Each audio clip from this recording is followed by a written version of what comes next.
Selamat pagi dan salam sejahtera bagi kita semua. Shalom. Senang bisa berjumpa kembali Bapak Ibu Saudara yang diberkati Tuhan dalam waktu teduh pagi di edisi Minggu 4 Desember 2022. Bacaan kita hari ini Yesaya 24 ayat 1 sampai 13. Mari kita siapkan hati kita berdoa. Kepadamu ya Tuhan Allah kami bersyukur untuk kasih dan anugerah-Mu pada pagi ini. Engkau mencurahkan berkat-Mu untuk kami dan kami boleh menikmati hari baru. Di minggu raya ini kami akan membaca firman Tuhan dalam waktu teduh pagi. Tolonglah kami ya Roh Kudus, kami mengerti firman Allah dan melakukan di tengah-tengah hidup ini. Bersabdalah ya Tuhan, ampuni dosa kami, dalam Kristus kami berdoa. Amin. Bacaan kita Yesaya 24 ayat 1 sampai 13. Nubuat tentang akhir zaman, bumi dihancurkan. Sesungguhnya Tuhan akan menanduskan bumi dan akan menghancurkannya, akan membalikkan permukaannya dan akan menyerahkan penduduknya. Maka seperti nasib rakyat demikianlah nasib imam, seperti nasib hamba laki-laki demikianlah nasib tuannya. Seperti nasib hamba perempuan, demikianlah nasib nyonyanya. Seperti nasib pembeli, demikianlah nasib penjual. Seperti nasib peminjam, demikianlah nasib yang meminjamkan. Seperti nasib orang yang berhutang, demikianlah nasib orang yang berpiutang. Bumi akan ditanduskan setandus-tandusnya dan akan dijarah sehabis-habisnya. Sebab Tuhanlah yang mengucapkan firman ini.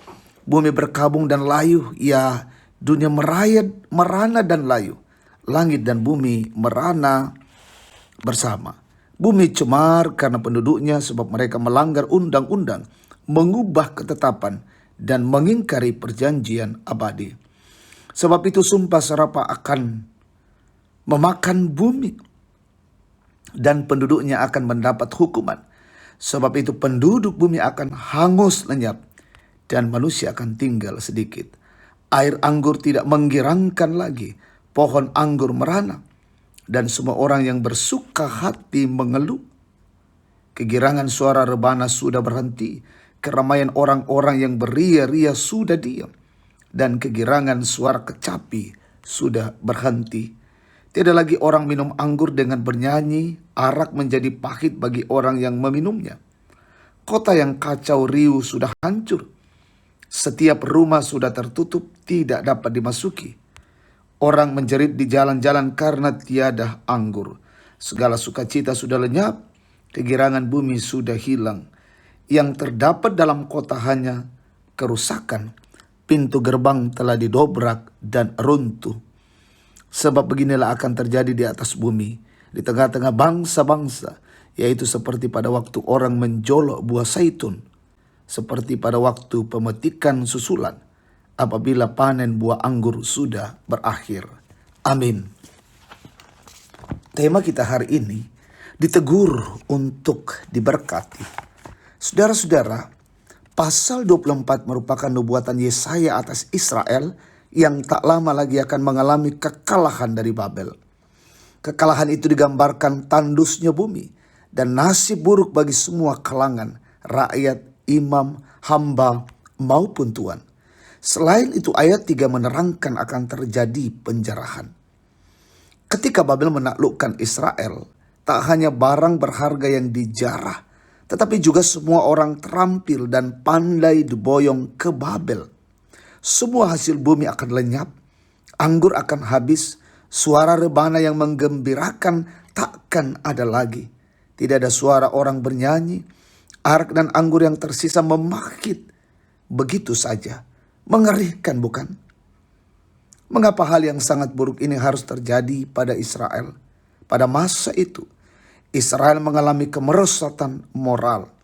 Dalam kehidupan sehari-hari, orang miskin diperas dan jurang antara miskin dan kaya semakin lebar. Di sisi lain, saat berhadapan dengan bangsa lain, Israel bukannya mengandalkan Tuhan. Mereka malah berkongsi dan menggalang kekuatan dengan bangsa yang tak percaya pada Tuhan. Ragam peringatan dan nasihat telah dilontarkan demi kebaikan Israel. Peringatan dari Allah kian memuncak dan menjelang penghukuman. Saudara-saudara, pada masa-masa penantian kelahiran ini, kita melirik kedalaman batin kita.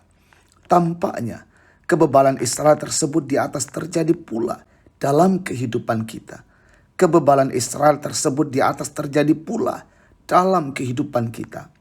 Ragam teguran termasuk bacaan hari ini juga menegur kita. Tampaknya hukum sebab akibat bukanlah bualan. Apa yang terjadi pada kita hari ini bukan sebuah kebetulan, tetapi sebab dari apa yang kita perbuat pada masa lalu. Teguran bukan sesuatu yang buruk dan harus dihindari, apalagi diabaikan. Akan tetapi, ragam teguran senantiasa berbanding lurus dengan hidup yang diberkati. Amin. Kita berdoa. Bapa Surgawi, kami bersyukur untuk kebenaran firman-Mu. Kami boleh disapa, kami boleh ditegur oleh firman-Mu, untuk makin kami bertumbuh di dalam kasih-Mu, dan kami boleh senantiasa berada dalam lindungan dekapan sayap Tuhan. Terima kasih firman Tuhan ini. Bila itu menjadi kekuatan kami dalam menjalani kehidupan, dalam melangkah dalam perjuangan hidup ini. Kami berdoa untuk kehidupan kami hari ini, di dalam minggu raya, kesiapan kami dalam beribadah di dalam rumah Tuhan.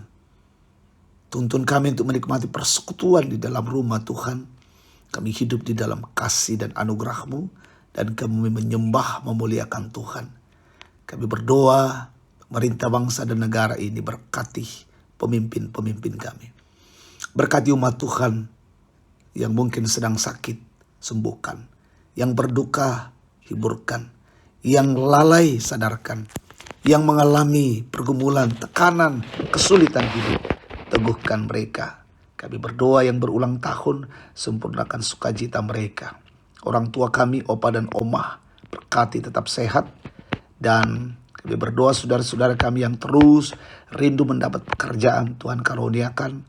Yang sementara dalam bangku pendidikan, bangku kuliah, perjuangan mereka Tuhan berkati. Ini doa kami Bapa, peliharakan kami hari ini, dan ibadah yang kami naikkan dalam minggu raya menjadi ucapan syukur, ibadah yang berkenan di hati Tuhan. Inilah kami, ampuni dosa kami. Di dalam nama Tuhan Yesus kami berdoa dan bersyukur. Haleluya. Amin. Demikian waktu teduh, Tuhan berkati kita. Selamat hari Minggu.